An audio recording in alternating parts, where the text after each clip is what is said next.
Okay, hello. I'm Verdi Arbusto. This is the Schumann Resonance Harmonics channel on YouTube and Facebook.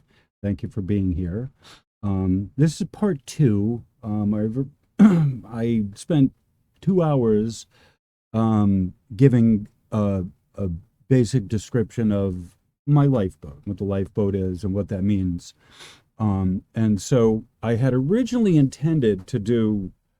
Oh, the other video wasn't going to be 2 hours. I had originally intended it to be uh, an in-depth discussion on what my lifeboat is, what the lifeboat to me means. And I'm not talking about Tommy Scoville's channel, but if we all had to give an accounting for what our lifeboat is, individual, some people I'm sure would say it's Tommy's channel. That's their lifeboat, and that's fine. So part one of this was basically the in-depth description of what the lifeboat is for me. And I went in a lot longer than I had intended to, but that's fine. It's all good. I talked about some stuff that I really needed to. So what I'm going to do is just, at this point, I'm going to dig into the actual lesson. First, let me say, if you're new here, welcome. Please remember to like, share, comment, and subscribe. Please hit the notification bell and select all, or you will get no notifications, and that's what we find. They specialize it. Who knows what the parameters of specialization are. So if you do that, not only will that help me, but that will also help you to receive all the notifications. People say they don't get notifications, and you really got to interact with the channel to get regular notifications. And so that's what I'm asking from you, to please interact with the channel and get notifications when they come up. If the material matters, then that's what a person needs to do. Okay. So like I said, I've given the introduction to the material. I'm looking at this right here is my my website. I've already given the introduction to that. I gave the long-winded introduction. So now I'm going to get into the material. And the lesson here is, what is the difference between talking and sharing? Talking and sharing. So this is where I'm going to be discussing today. There's actually two things. One is the difference between talking and sharing, and the other is the difference between crying and weeping. And you'll see how these fit together as I get into the material. So we're going to just kind of go into it. I'm going to play a little music first, and then we're going to just hop right into the material. So thank you all for being here, and let's see what we got.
Okay, we're back without me.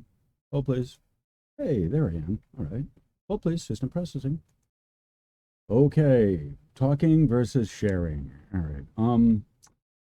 It's 9:30 in the morning here. It's 7th of October. And I had finished part A, the first part, at 2:30 in the morning. So generally speaking, I'm still awake from that, and I wanted to finish this, post it, get it done and out. Both of these two parts, and hopefully this one won't be 2 hours as long as the other one. But hey, if it is, hopefully it'll be enjoyable for you. All right. So this is part of the Lifeboat series, my own, but hopefully there's something here I say can help Tommy's crew and the people that are working through addiction, because that's where it's coming from me. Is working through my addictions and my issues that lead up to addictions. All right. So talking. All right, so the material. Talking is internal dialogue from the brain sensory organ. It moves. So your head, your brain. The brain is also a sensory organ, but it doesn't sense things through nerves the same way that your skin or your nose does. The brain interprets stuff, sensory input, in a way that's different than your actual skin or your sensory organs. Like all of your organs, except for the liver, have nerves attached to them. And so you can feel your sensory organs. That's what they do. They feel. Talking is the internal dialogue from the brain. It moves in a direction, moves in one direction. It moves in a linear fashion, straightforward. That's what you would call the DC circuit of thinking. It is mine and mind. I wrote that way, mine, of mind, continuously flowing. Thinking is like a gerbil wheel. It's always, think of it like a stream. Think of it like a running water. That is the nature of the thinking side. Is it's continuously going. It's always going. It's very difficult, if not impossible, to turn off the internal dialogue and the internal chatter that we have. That comes from the thinking side. Word thought forms is generated in the brain organ to mediate the external world between myself and you. This is the expression of what I know. This requires complete sentences with proper grammar and diction to make sense. To make sense. Proper grammar, diction, and it is imperative to construct a proper narrative.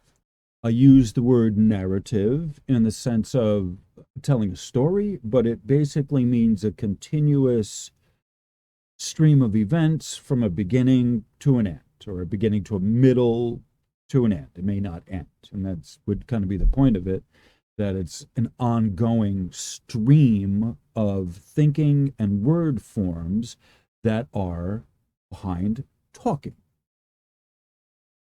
Thinking is, and this puts it in the arena of the Schumann resonances. Thinking is the electric side activity of the brain. We would call this mind/mine/mind. I have it written here. This is the expression of dimension and imagination. Words may often proceed unformed and nebulous.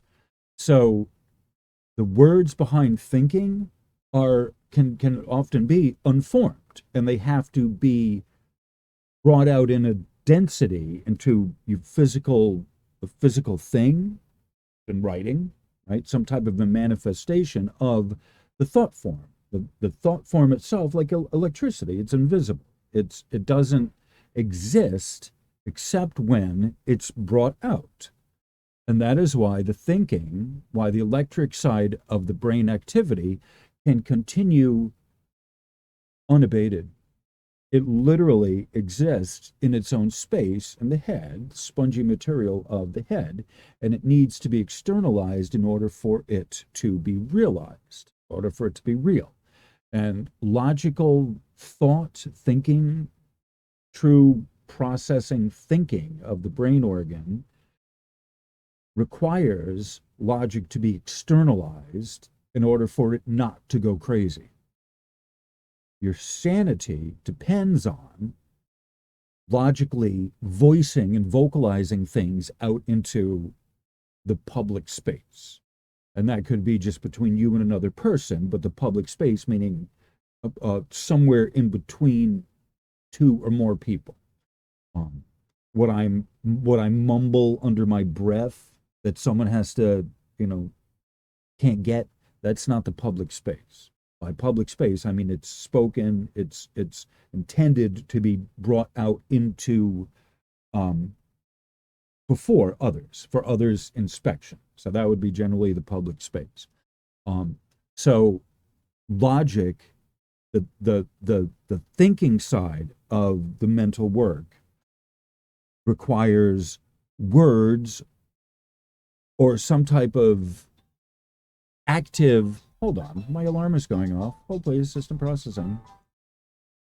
You gotta love that do not disturb button. I used it last time and I liked the result. So when I do movies, I need to put the do not disturb button on.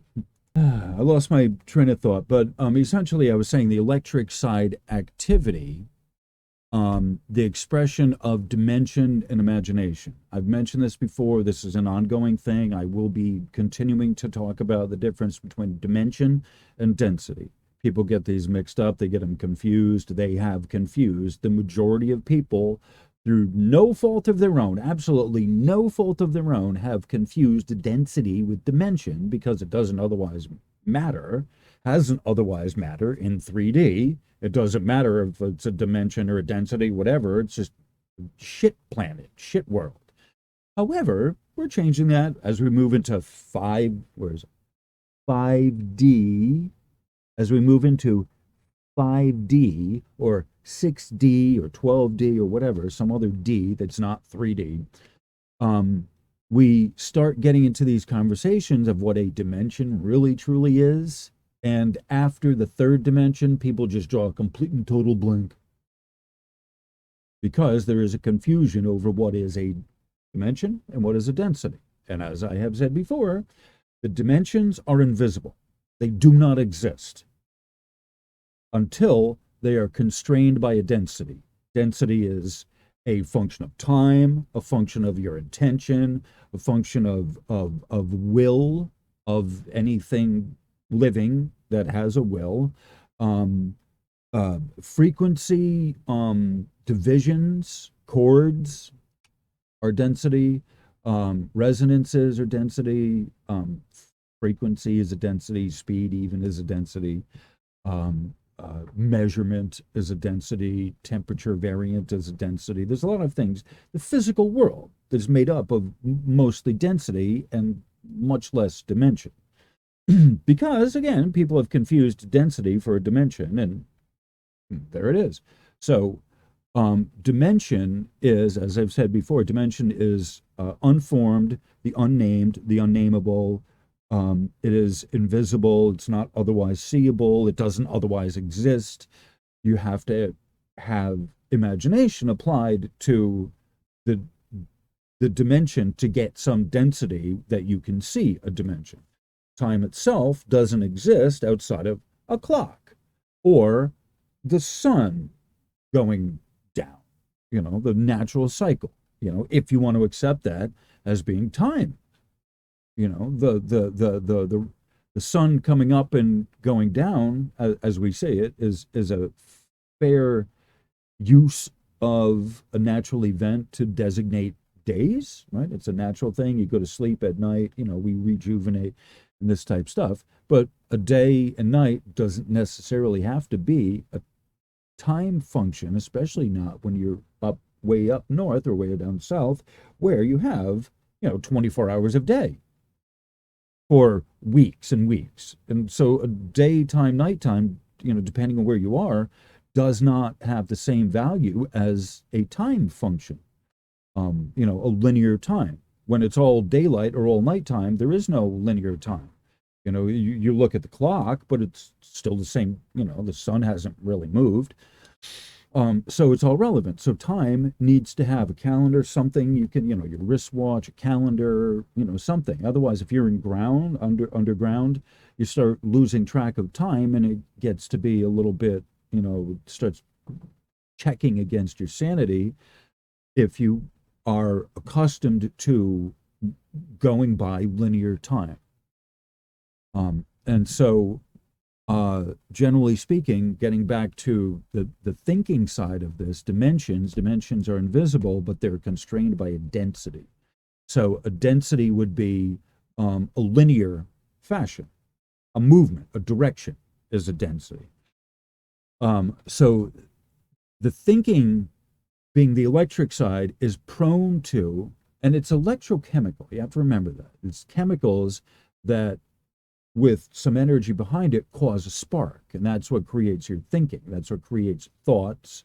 This is the prevailing logic here, the prevailing understanding, scientific understanding on this, that your thoughts are created by electrochemical stimulus, and it's those sparks in your brain that create new convolutions, which is what makes a person smarter. More surface area, more convolutions in your head is you're smarter. That's the prevailing logic. And they figured that out. They took Einstein's head and examined it, and he's got a lot of bumps in his head, and babies have smooth head and they're not very smart, so they extrapolate one from the other and get a lot of convolutions equal a lot of thinking. It's complex. A complex structure of your brain equals complex ability to process complex stuff. Put it simply. Hopefully that made sense to you. So the thinking is what is like an gerbil wheel. It just keeps going on and on and on, like a rotisserie. We can relive words that people have given us. We can relive our own words that we tell ourselves. And so I have said to people, when I've talked to people in the program, they talk about having this soundtrack in their head, and I ask, whose voice is it in? Is it in the voice of an abusive parent? Not yours. Is it in your voice? Are you telling yourself terrible, awful things, and you can't get out of that, that spinning wheel, the gerbil wheel, the negative feedback loop that we get in? Are you indulging in the negative self-talk? It happens. Those of us who have an addiction, those of us who have addictive personalities, those of us who have been abused and neglected as kids, this is what we have. We have a lot of talking, a lot of negative self-talk that we run. It's a tape that keeps playing over and over and over and over, and it says you're not good enough, you're not worthy, you're not this, you're not that, and it doesn't say nice things. So the talking a lot of times comes with word forms that are themselves painful. You suck. You're an asshole, right? You're useless, right? These are things that kids will hear, and they hold on to it. The thinking side, the talking side of your words comes with, quite often, abusive connotations, or the imposition of control and power a lot of times comes with talking. You need to be right. The need to be right. The imposition of being right. This is a lot of times stuff that comes with talking. These are all, how do I say this? The talking side, the thinking side of talking, logic and all of that, has rules of conduct, has rules of order. If you don't stick on this side of the right side of thinking, you're out of order, you get dismissed. Uh, you have to know the spell of the language, you have to know the spell of the words, how to spell them properly. There's many, in fact, all of the words in English fall under the spell of the language. You don't think so? The word there, the word here, the word hair. Which one is it? Antonyms, synonyms. English language is lousy with them. Uh, the rules of grammar, I before E, except after a C, unless followed by a Y. What does that mean? That means they're trying to come up with some language, rhyme, or reason to it's fucked. Right? That's just simple. The language itself is fucked. F-U-K-T. Fucked. Okay? However, we have to use this abomination to discuss things, to talk. And that's what the English language is, rife with talking. These logical thought forms that are actually rather abusive and hurtful in many, many cases. Getting a talking to is close to getting a beating. In fact, honestly, I would rather get a beating from someone than a talking to from anyone. Talking is done from the head, and it's done to impose order or rightness or correctness or any of these things of direction. Now, on the flip side of this comes a different term, and that is sharing. All right. So we went over talking for the last 20 minutes. 15 minutes, whatever. We've been talking about talking and what that is. And this is to me. All right. This is my guides have brought this up. I went through the vow of silence in the woods as I discussed this in 2018 to 2019. I lived in the woods and practiced the vow of silence, do as little talking with anyone as possible. I personally feel no one needs my talking. No one needs me to talk to them, talk at them. I've done enough talking. I've heard enough talking. And there's no reason I need to talk anymore.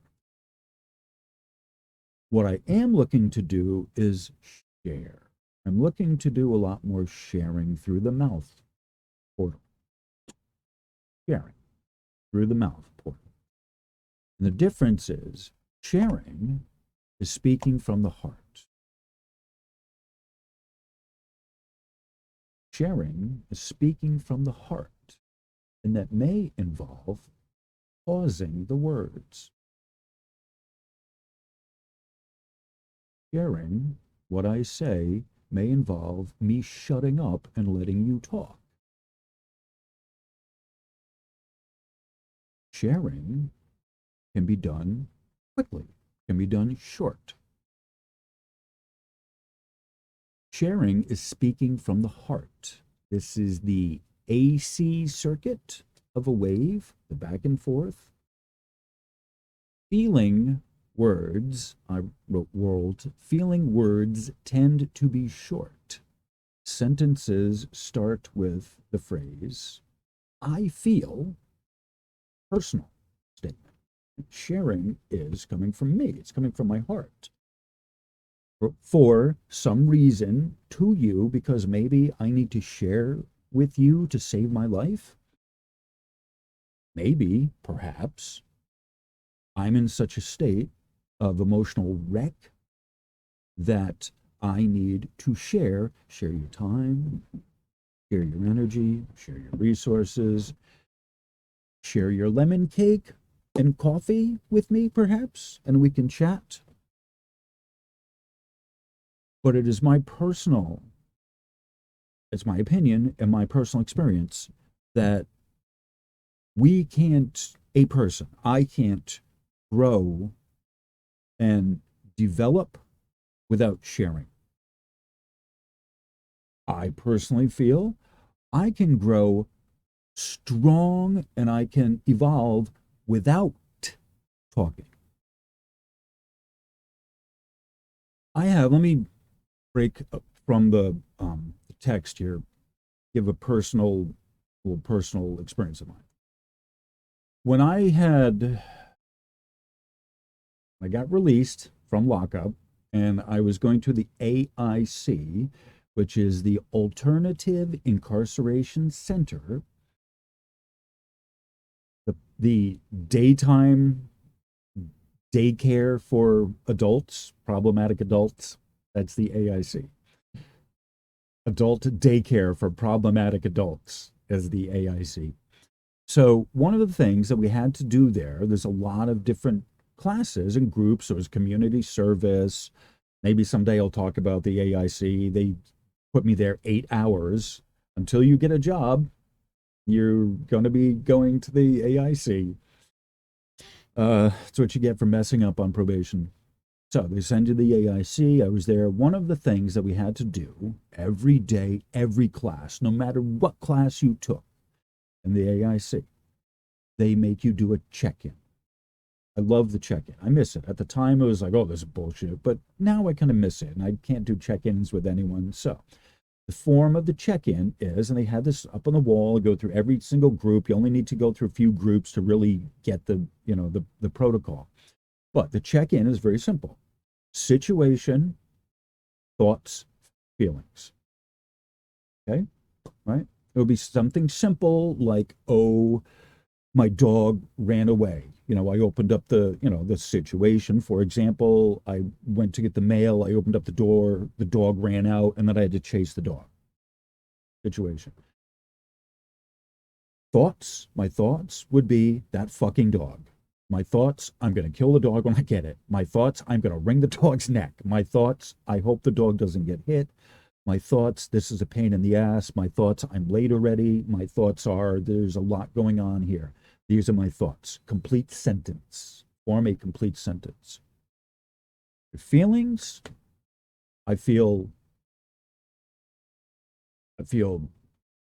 hurt. I feel angry. I feel late. I'm running late. I feel tense. I feel stress. Right? So for every thought, you have a feeling that's attached to it. You can use feeling words in the thoughts, but once you go to a couple words and there's a noun and a verb and you start laying it out logically and making a narrative of it, it's become your thought. Right? Thought side, the electric side of it. The feeling side of it is hormonal. It's enzymatic. Enzyme, E-N-Z-Y-M-E. Sharing is different from thinking.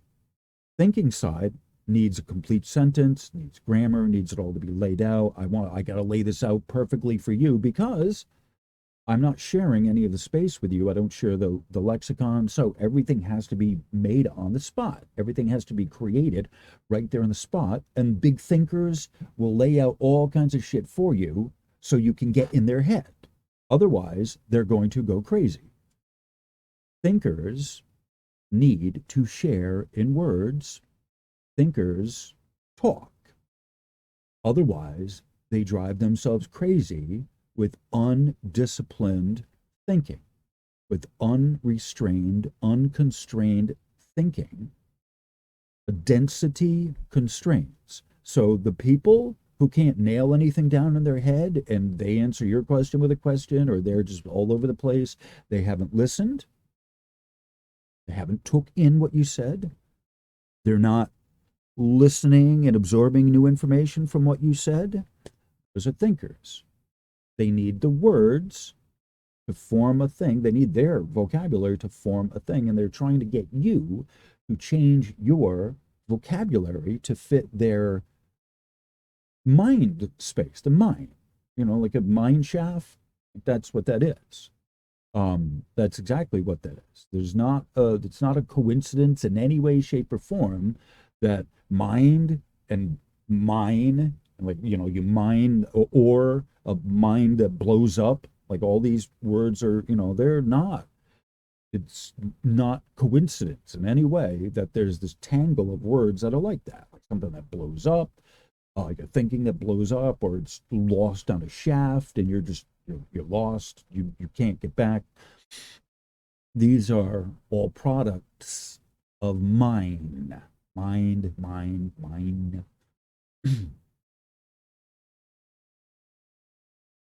There's a lot more. There's a lot more to the brain heart breathing coherence that I want to talk about, and I don't get into it right here. But there's the heart works with enzymes, produces enzymes. It works with hormones. These are the software that allow a sharing to happen. These are the oh good God, it's not a word form. It is not a thought form, but it's I'm trying to think of what the word that they use is. I guess a body language, nonverbal communication. I'm trying to think of exactly what the right word is.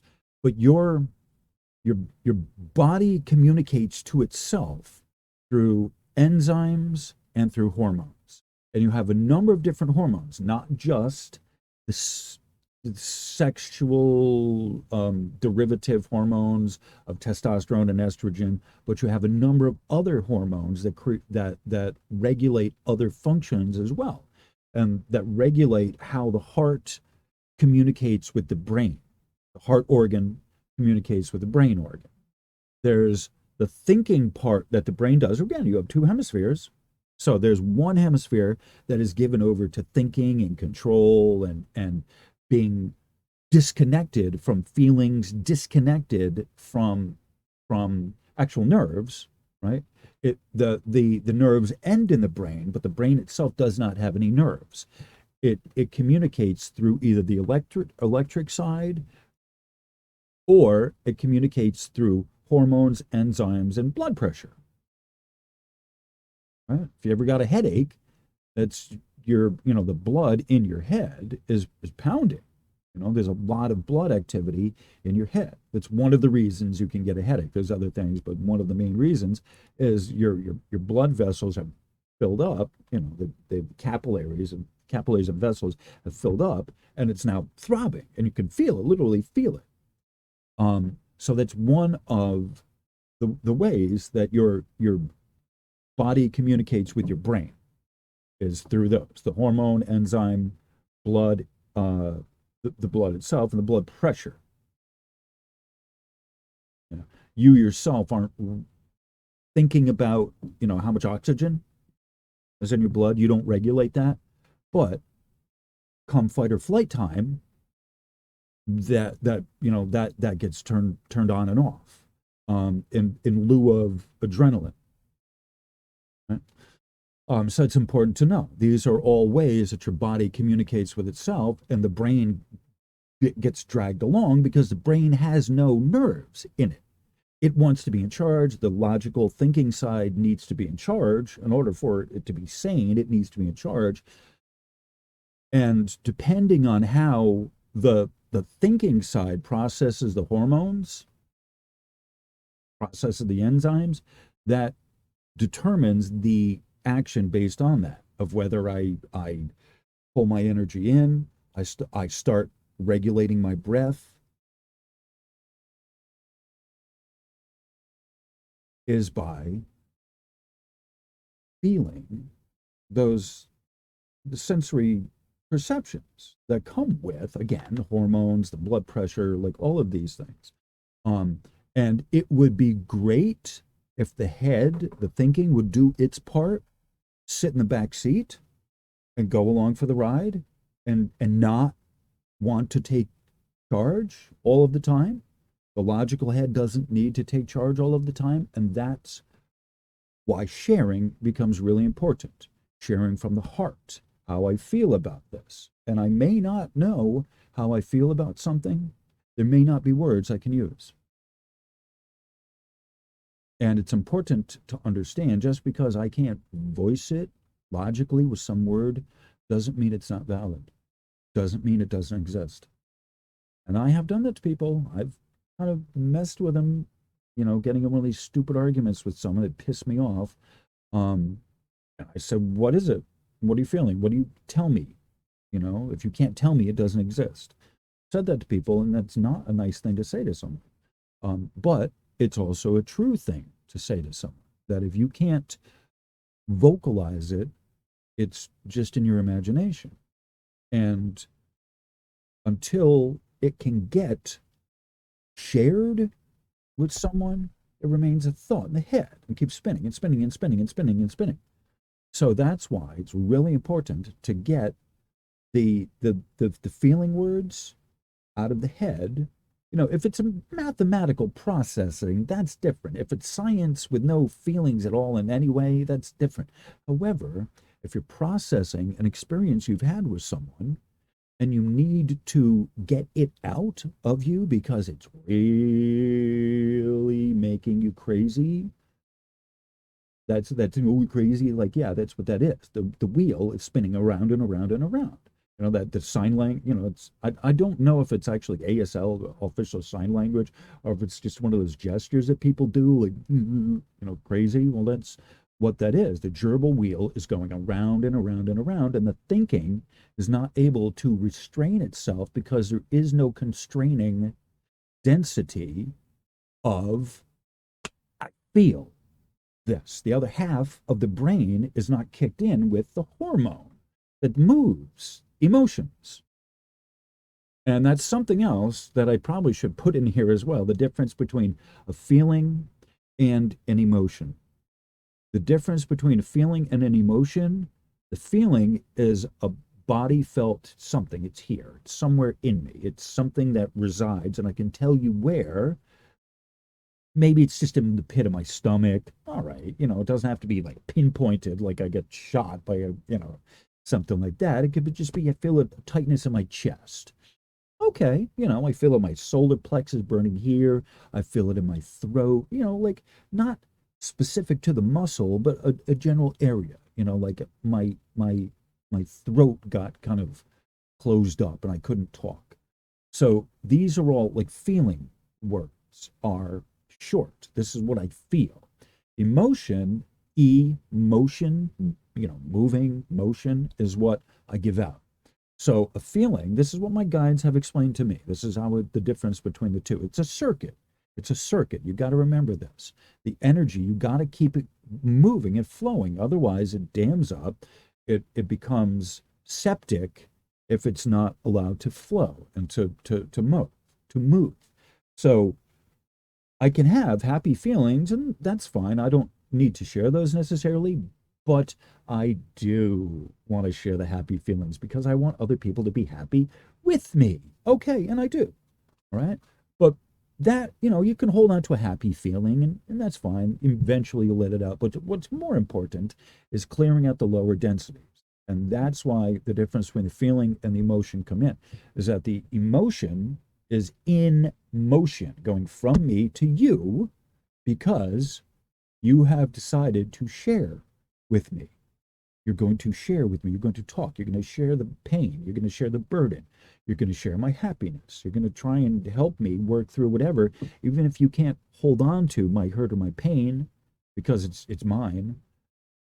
You're going to share and help me move those feelings through the words and bring it from the thinking out the mouth to the sharing. And that's kind of how I look at this as well. The thinking side, it's like a lightning rod, like an antenna, just like a whip antenna on a car. It's upright. Now, that's the thinking part. It's like the amplitude. Whereas the sharing comes from here, and the sharing comes laterally, and that's the quality portion of the Schumann resonances. You're thinking the amplitude is disrupted with the ambient voltage, right? That's your thinking. But the magnetics, the heart side, comes from here. And that's where the sharing comes from. That's what's really important. Hormone, and I said this before, hormone and enzyme activity is a manner of mediation to the electric from the heart side, right? So from the sharing into the thinking, hormones and enzymes are what move emotions into the thinking so that you can logically tell people what's going on. And there are a number of moving parts, there are a number of disconnects that can happen in between there, okay, of where it can get broken down and you're not able to express what's going on.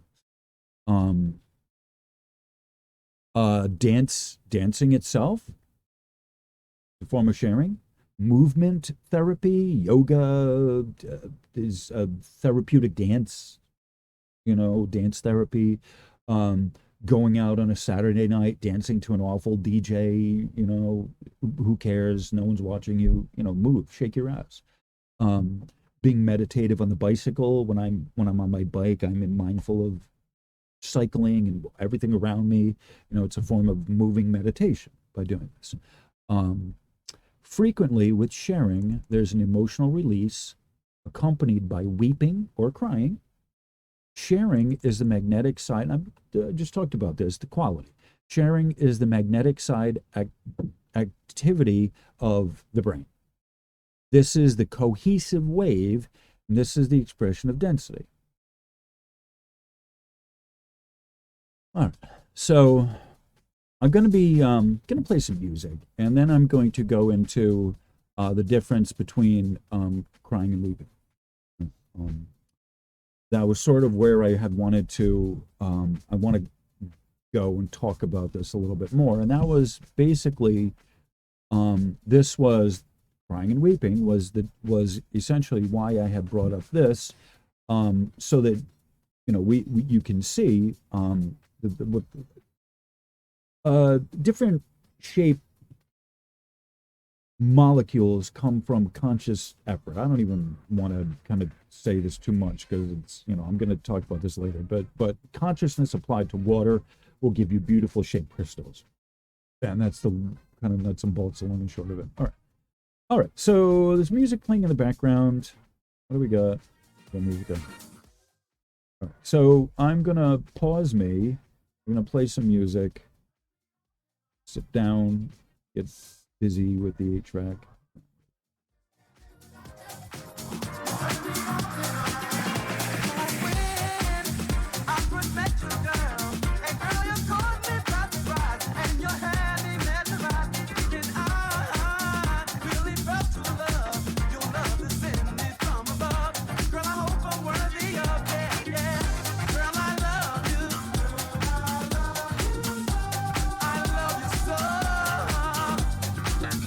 Girl, I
No can do for that. No, no can do for that. No, no can do.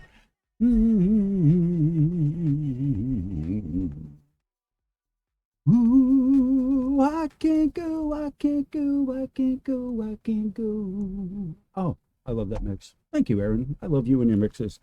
All right, we're back. Okay, the red light is on. The numbers are clicking away. Yep, we're live. I got I got sound. My mic is on. All right, everything hopefully is going good. Okay. Oh, and I want to thank Jacqueline and Pamela both for your love and support. I appreciate very much everything that you have done for me, and we're family. Um, I haven't had a good experience with family growing up myself. It's been a difficult, distant family for myself. But I like being a crew member. Like in the Bible, it says Proverbs. Um, I believe it's Proverbs, maybe it's Psalms, one of them. It says, a worker is known, a man is known through the fruits of his labor. And I really truly believe that you can say whatever you want, talk a good game, but it's when the rubber meets the road, it's when the density gets applied that we really see what the metal of a person is, their value. Like, what can you do? What are you adding to this? What value are you adding to this? Are you just someone taking away and you're not putting back in? This is one of those paradigms that is changing, is going to be changing because it needs to change. Simply, I'm not making this up here. I'm just observing some things. I'm a great observer. Just in case you don't know, I'm not a big thinker. I try not to think too much, but I do have a lot of observation. Okay. So the material that we're on, like I said, we were talking about the difference between, we had gone through the difference between talking versus sharing, and where that comes from, where the words come from, or don't come from. I also talked about the difference between feeling and emotion. This figures in there, and one of these kind of a related issue. It's in there in the mix in there as well. I've referred to it. It's the difference between crying and weeping. And along with that, I'm going to explain why the picture of the crystal, the water crystal, is important. So I've said this before, and I'll say it again. It's really important to make this point that as I was out in the woods practicing my vow of silence, this is a large part of the stuff that was developing the weaving, the pattern, the tapestry of spiritual development, the fabric of my development, the cloth, the fiber of my development, was for all of, not just for me but all of us, but I'm only talking about myself, is developed through principle. And so what I'm giving you are spiritual principles. These are examples of, these are types of spiritual principles. They're what I go by. Lost track of where I was at. Essentially, that's, the spiritual principles. These are spiritual principles that I'm working with, that I'm giving you. And there's other types of spiritual principles. But as I was essentially working through the issues, and I'm face to face with the release of accumulated ballast, negative emotions that come up for review that you got to do something with, the work itself brings about principles. When you've resolved these issues in yourself, the regrets you might have had, the people who pass on that you can't, make amends to anymore. Just, there's a bunch of stuff that people need to work through. The clearing. This is the clearing. This is the great clearing of not just an individual, not just me as a person, but my tribe, my group, my lineal genetic karma. I am the living embodiment of my familial karma, my family's karma. It's in my genes. So whatever sins that have been committed by my family way before I was even born, before my mother and father were born, are there. They reside in me because they haven't been cleared from back then. And as anyone knows, anyone who has, any human family knows how dysfunctional it can be, and the stuff that gets swept under the carpet, thrown in the, in the closet, and then not dealt with. And then it just gets forgotten, and you're not supposed to bring it up. So this is the collective experience for humanity, is clearing the garbage. There's not any collective consciousness, mind reading, whatever stuff people think, while the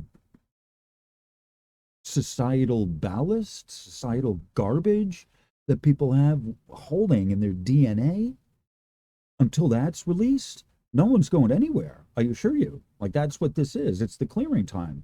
And you don't have to believe me.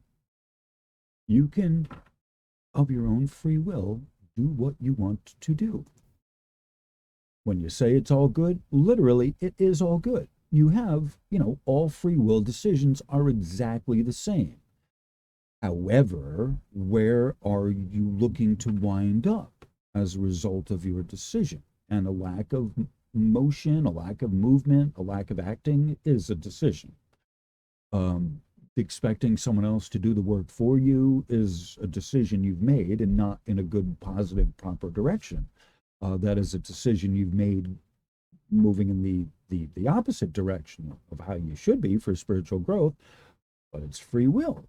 It's all free will. That's what the pinnacle of this is the complete and total ability to pick and choose exactly what you want. And for most of us, we are born into a shitty situation, and we don't know how to make it better through our own thinking. And so a lot of times we just make up stuff and make up stories and, just hide behind it, so we don't have to deal with the real reality, the true reality of the fact that we were damaged, abused, and we weren't allowed to talk about it. And so that's where the sharing comes in, and that's where the work, the true growth comes in. That until you go through the sharing my pain with someone who's also been through that as well. And so maybe someone who's been through worse than you don't know, but chances are there is someone who's been through worse than you. And so, you're not trying to compare pains, you're not trying to compare hurts, but oh, good golly, you are trying to work through it together, mutually supportive. And if you've been through even just a little bit more therapy than someone else, you can work through them, work with them through their issue. I think you know what I'm saying. So again, this is the one of the main issues that comes up in the Schumann resonances is somehow the electromagnetics of it is going to raise us, because it's going to raise us to a higher state of vibration and blah, blah, blah, blah, blah, when really the opposite is true. The exact opposite is what's true. The Schumann resonances are not rising. They of themselves are not ushering in a collective consciousness. Additionally, since they are not rising, your postulate based on that is therefore not true as well. Additionally, what's more important than the myth of cutting through that myth, is the very real reality of, if you're here alive now, you have either your own clearing to do or your familial lineage clearing to do. and if you're not one of the advanced crew members, if you're not even a crew member, if you're not one of the advanced crew members, if you're not a volunteer, your part in clearing your familial lineage DNA, the ballast, your part in that is just forgiving whoever for the damage they did to you. It can just be that simple. Forgive them and move on. Forgive them. Let them have their sickness. You give that back to them by saying, I'm not accepting what you did to me as something I deserve, or that was something I asked for. It's divorcing yourself from the action of someone else. That's what needs to happen in a lot of cases in order for you to clear your familial lineage, is just not hold on to it. Just practice the release motion. What is the release motion? You picture if you're this way, you're just let it go. Release. And exhale. Fully exhale. Repeat as needed. So if you start out this way, just let it go. Picture it dissolving. As you release hold of it, as you unclench your teeth, unclench your jaw, unclench your fists, unclench everything, and take a breath, exhale, hold for a count of 5, and then let it in. Let the good stuff in. Right? Repeat as often as needed. You can probably, if you're using it now, you probably can never outuse the release motion too much. That's one of those things that it will always be there if you work it. And oh, what's that expression? I heard a beautiful expression once. Let me see if I can remember this. There was a woman at a meeting, an AA, a 12-step meeting, who said, everything I let go of had claw marks on it. Everything I let go of had nail, prints in it, meaning she didn't let it go willingly. It was taken from her. That's what that means.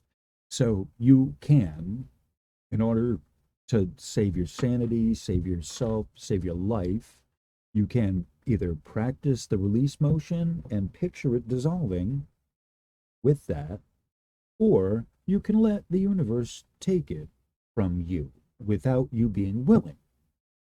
Either will happen. Either you can give it up willingly because it's not.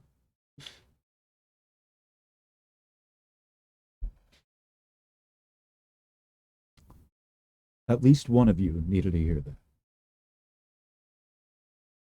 That if you don't give it up willingly by choice, say, I've seen enough, I've heard enough, I know where this is going. I'm smart enough to know the direction this is heading. You can either do that, or you can face it getting pulled out from under you. It's either or. But there's like the shifting timelines. That's what that is.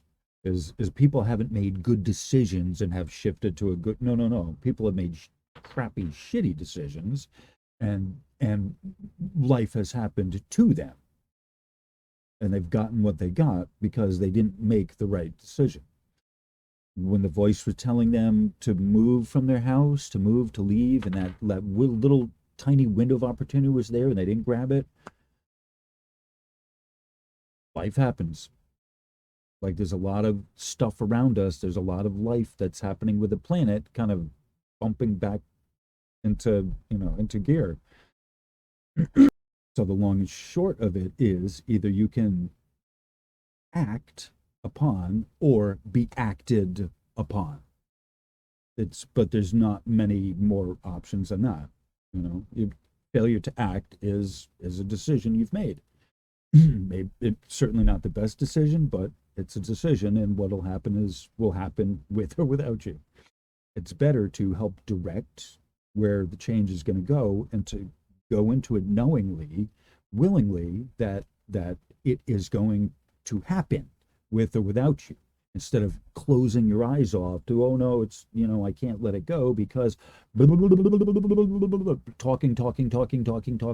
talking, right? So while your head is busy talking and rationalizing why it's better for you not to give up the thing that's hurting you, while that's all going on in your head, the universe has its machinations and it's being planned to get ripped from you. Not nicely, not kindly, and it will not be nice, it will not be neat, it will not be tidy, and you will not like it, but it needed to happen. So you can either choose to make the motions and get rid of it, and make those steps. You don't have to get rid of it right then. That's part of the process, part of the spiritual path, is you're starting on it right where you are. You're not waiting to get a new car, new house, new job. No, no, no, no. No, it's now. You don't have a job. That's a good time to start on it. While you're doing something else, waiting in line for something else, that's a good time to practice patience, or a good time to practice acceptance, or one of these other spiritual principles that I give you, that has been given to me from my guides. Right? That would be the time. Right? Now, don't wait. There is no better time than right now to start walking on your spiritual pathway, right? Especially if you're all pissed off and depressed or miserable or moping or in a shitty mood, guilty, right? Yeah, guilty. That's me, right? Don't want to talk, don't want to do anything, and there you go. That's what I get. That's what I have. That's what I get. Is nothing, and that doesn't make me happy either. It's important to act when the guides tell you to act, when your ancestors, the orbs or whatever, the signs tell you to act. It's important you act. Start right then. Start acting on what you're being, what the universe is telling, and it. When you know it, and you can't hide behind it. You can't lie to yourself and say, "Oh, that's I'm imagining it's something blah blah blah blah blah." Nope, nope. Both of my heads are in agreement here. That when the universe gives you a sign, you act on it. You don't have to go happily or joyfully or even willingly. You just got to go. Your will can come eventually. Your desire to want to do it can come eventually. Just point your feet in that direction and start falling forward, and let your feet carry you in the right direction, and see if that doesn't help. I don't know. All right. Okay. So the difference between crying and weeping. So as I'm out there in the tent releasing a whole bunch of emotional stuff, this is what they tell me. You have a wound. If you had like a cut, I've certainly had enough cuts. They start weeping. It's the white blood cells. It's a healing process, like the pus, and that it's part of it's a wound that's weeping, and the poisons and toxins are getting ejected from the body, right? That's essentially what the weeping process of a wound is. And it's the same thing with the eye portal. The difference between a crying and a weeping. um water molecules water molecules tape on excuse me, take on shapes and geometries based upon their surroundings. When water is subjected to intentional emotional energies at the most basic level, it responds by structuring itself geometrically based upon the resonances of the emotional or intentional environment. So, as you are emotionally charged, right, we talk about again the electromagnetic, okay, as you the thinking side, the electric side is whirling around, and you're reliving, rehashing, reliving trauma, and you're subjecting yourself to an internal dialogue that's damaging. The tears coming from that are crying. You're living, as you're reliving, you're charged, you're electrically charged. That's the electric side of thinking, right? You're reliving this, right? That is crying. You're in pain, you're crying out. when you've lost someone that you love who's still there, you can still feel them. That's crying out because you're hoping that that person will come back to life, essentially. So best way to look at it that way. Weeping is the emotional release of something that your eyes have seen. Okay? And so it is from that portal that you release tears.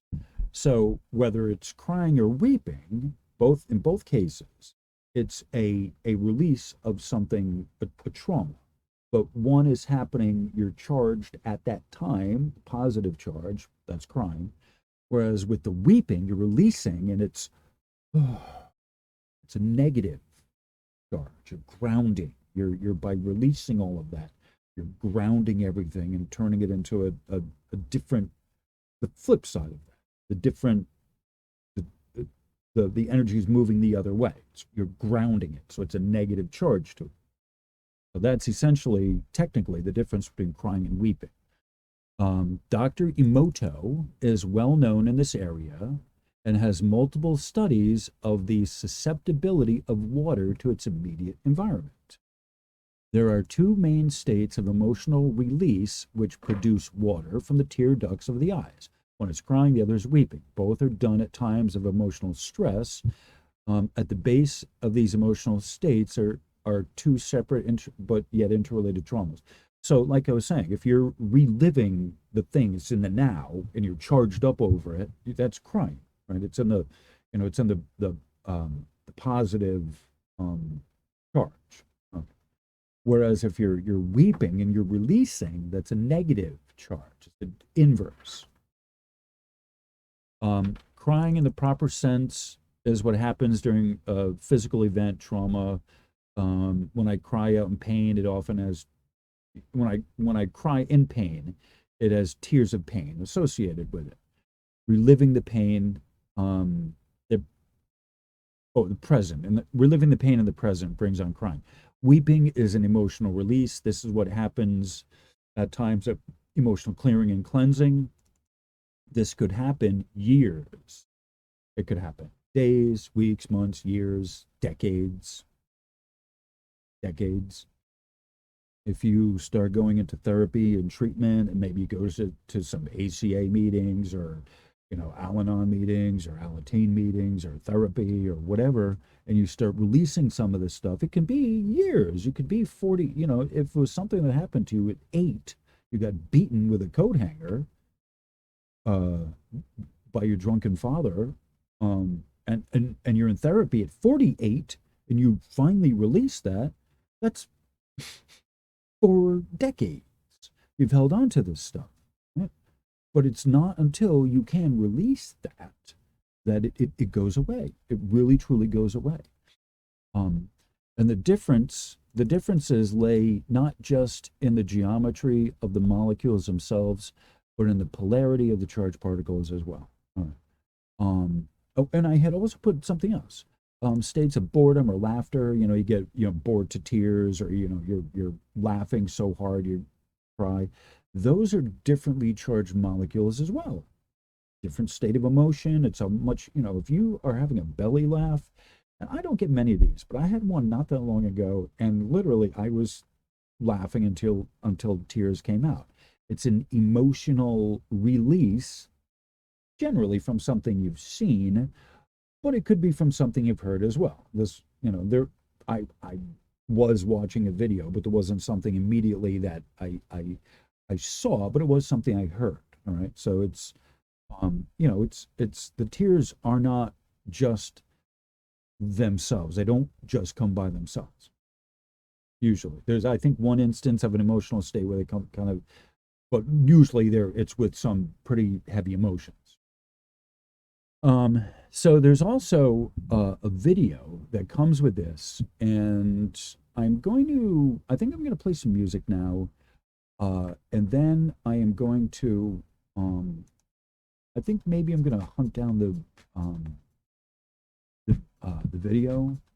I think I already got it up here. I don't know, but let me think if I'm going to play that or not, because I'm leery about it's copyright.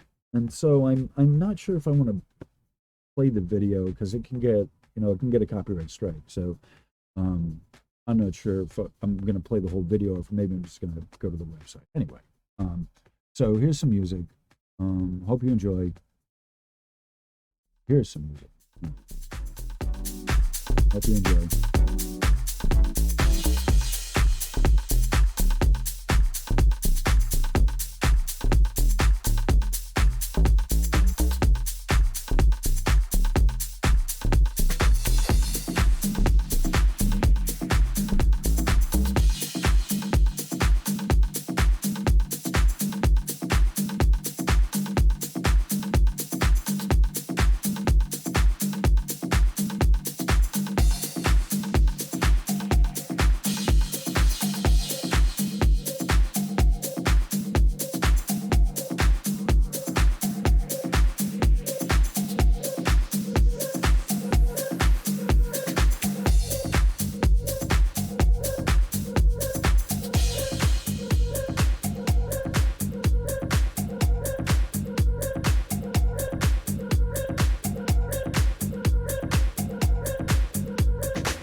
is house music? A unique form of music that gives complete freedom of expression.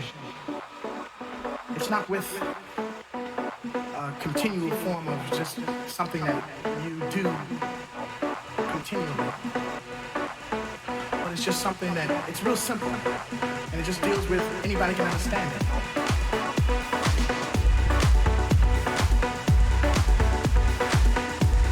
Like if you want to say, freedom, I do believe in freedom.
that down.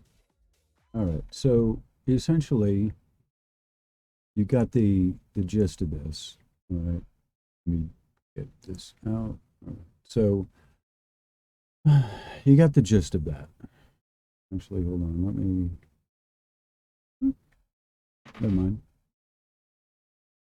All right. It says basically Dr.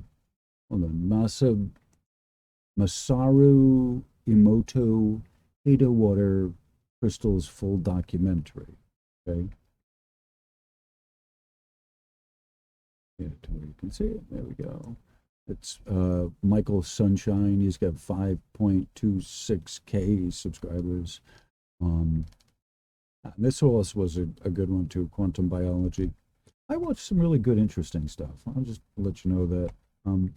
So this one here, and you can see I had that on mute, our own sidetrack, because if I'm finding that if I don't play the words with the video and I do something like this and kind of make it so it's not the whole thing, I don't get hit with a copyright claim or a copyright strike on that.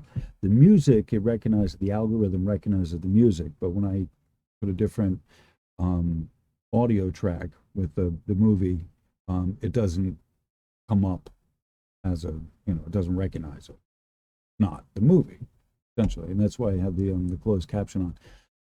And the link is in the description, so you yourself can see it. And they also, this is an interesting, his Dr. Emoto's website. That's interesting as well. You should go over there. So one of the things he was talking about, like the last thing he talked about, which I thought was a good place to bookmark it, that he talked about that if you look at water crystals under a microscope and there's no hexagonal crystals, he says it is a sure sign that the energetic signature of the place has been compromised, that the life energy of a place has been compromised. And essentially what you can also take that to mean is that the area has been poisoned and it's toxic. And I think that's an important kind of thing to understand, that as we go forward, not just that this it's not just the water crystals in your eye that have certain shapes to them, based on your emotional state, but there's a bigger picture of the planet, itself, how much water, and the information that water, and especially I'll even say salt water, because salt water has more, salt water is also electrically conductive. Fresh water is conductive up to a point. Salt water is more conductive than that. So there's not just intentional energy, like you're directing your energy at the water, but it is also electrically charged as well. And part of the telluric currents move due to the salt water content of the oceans. Little known fact by people, but that is one of the ways that electricity conducts around the planet is with all the water.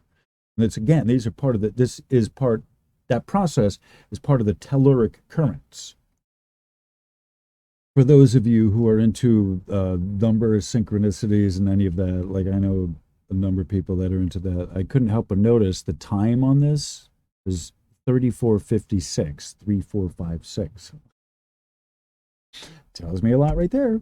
And I think, speaking of which, I haven't gone into this too much, but I've been discussing with my two ladies number synchronicities, what they kind of mean. I've been talking about synchronicities more than just numbers. People assume it's numbers, and people oftentimes, a lot of times, have an assumption of which numbers, because a number,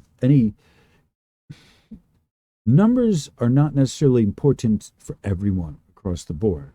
Just because you have, your special synchronistic numbers doesn't mean it's the same for everyone else. And any numbers, depending on where you're looking, who, what what it is, any number can be uh, a synchronistic number, like 612, for example, or I'm sorry, 512, 512. There's one of the regulars at the club. That number 512 is important to him. Wouldn't be important to anyone else, but it's important to him because his father was a teacher, and the students would ask him how tall he is. He would say he's 5 feet 12 inches tall. So he's 5'12". Well, yeah, anyone else would say, well, I'm 6 feet. No, 5'12". So after he passed away, my friend kept seeing the number 5'12".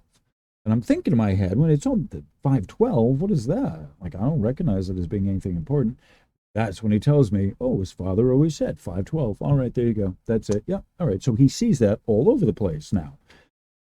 Okay, the number doesn't mean anything to you, but that doesn't mean it doesn't have some value to it, inherent value to it, and it doesn't have some value to someone else around you.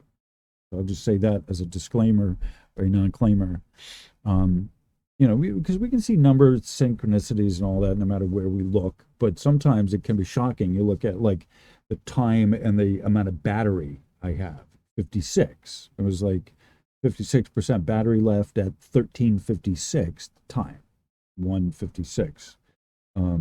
Okay, wasn't going to stay 56 on either of those for very long, but I said, I just looked at it, So anyway, so salt water conducts electricity, as part of the telluric occurrence. It's important to understand that. So I had wanted to point that out. I think it's really important. As we go forward here in this and you're trying to learn how to ground yourself out, one of the things to do is learn how to activate the water. Part of what, that's part of what activating the water is. He's telling you right there, is you talk nice to it. You bless it. You bless your water, you shake it up, move it around, stir it up. I love you, right? How long will that take you? A couple minutes, right? 5 minutes, right? But, putting it out in the sun, direct sun, that's one of the things that helps activate the water. Moonlight under a full moon, there's other things as well, different things you can do. But if you're gonna drink water, just for water, and even if I cook with it, I boil it, I put in my coffee, I still activate it, shake it around, talk to it, love you, I love your water. And so it's really important to interact with the environment around us, and it's really important of a person in their day of being mindful or being absent-minded and being, scattered all over the place, their energy scattered to the wind, because they don't, a person doesn't know enough to focus themselves and channel their energies. And so that's one of the things that grounding is supposed to help people with, is to focus you, channel your energy, so your thoughts aren't all over the place.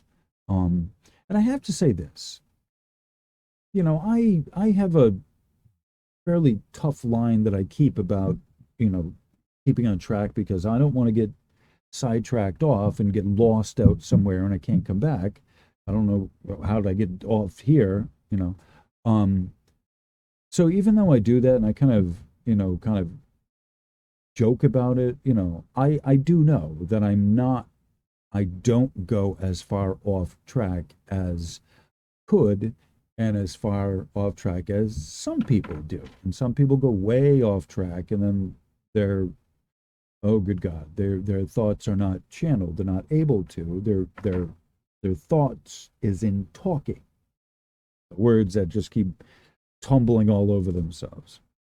So when we move it down from the head space to the heart space, and we can share, that's where we grow from, and that's where we can heal from. And I would humbly submit this, pretty much everyone on the planet, there's not any growth until the healing has happened, or until the healing has gone through and had its chance to work its magic.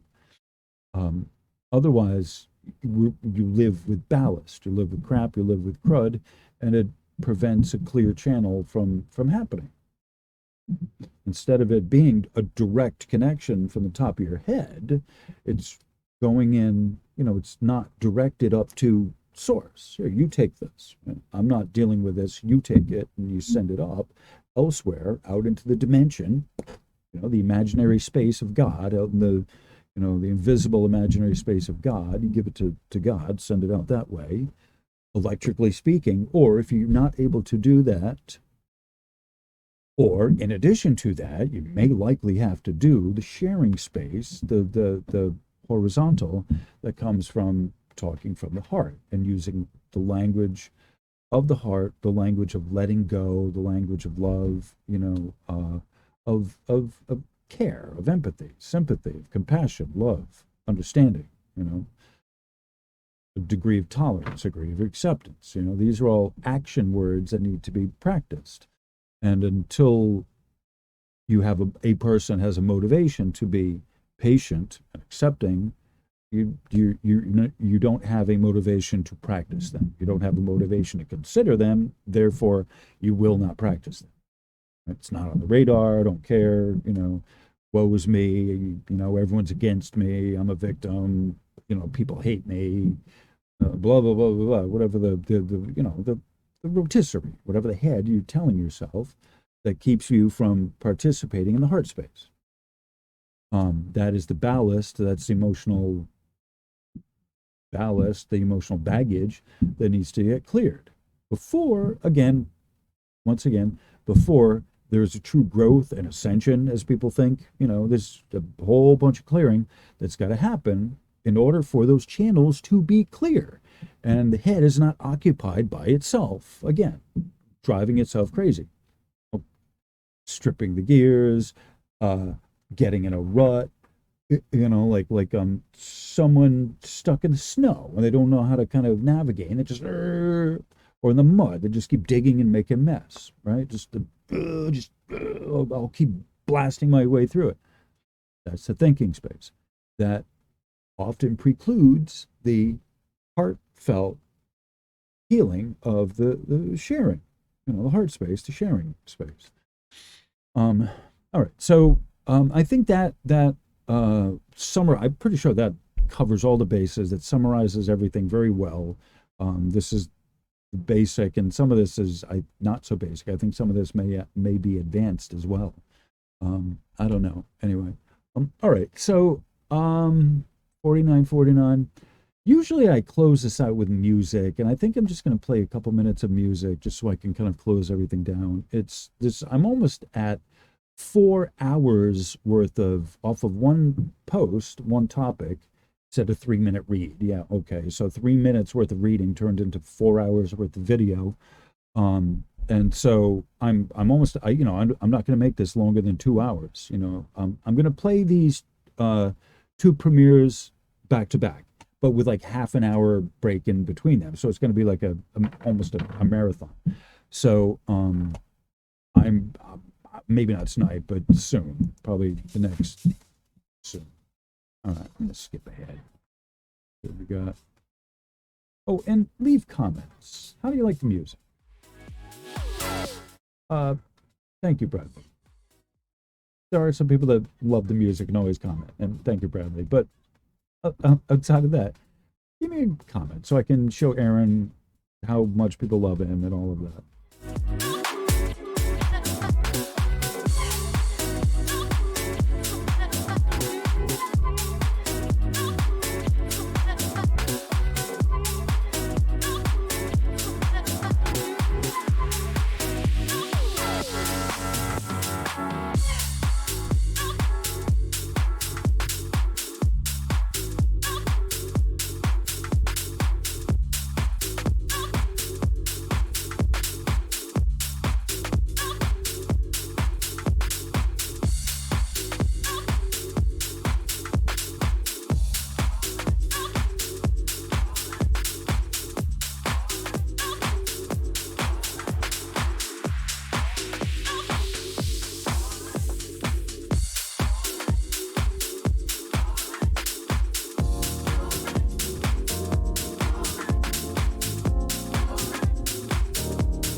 And hey, listen, everyone.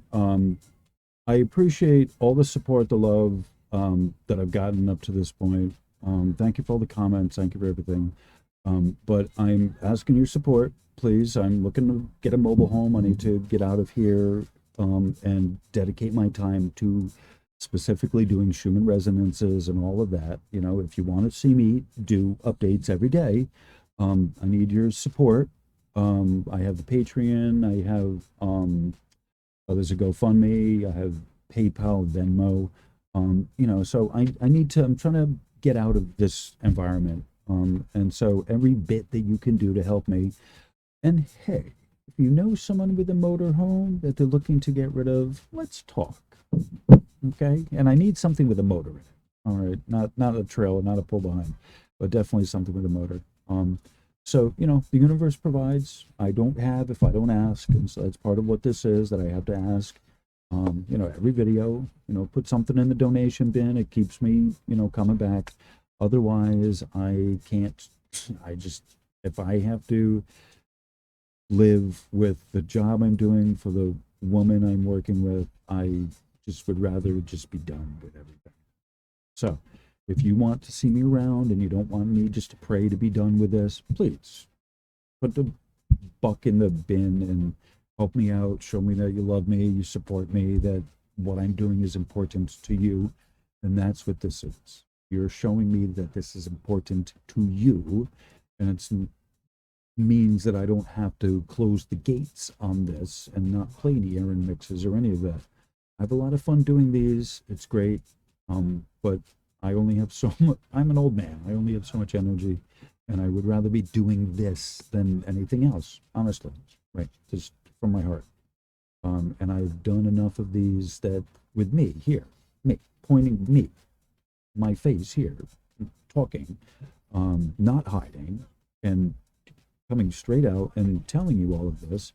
You know, that has been from my heart, and that's why I've done this. You know, and so hopefully that means something to you and it matters to you. So if it does, please consider donating and giving me, you know, something so I can again get my motor home and live the dream.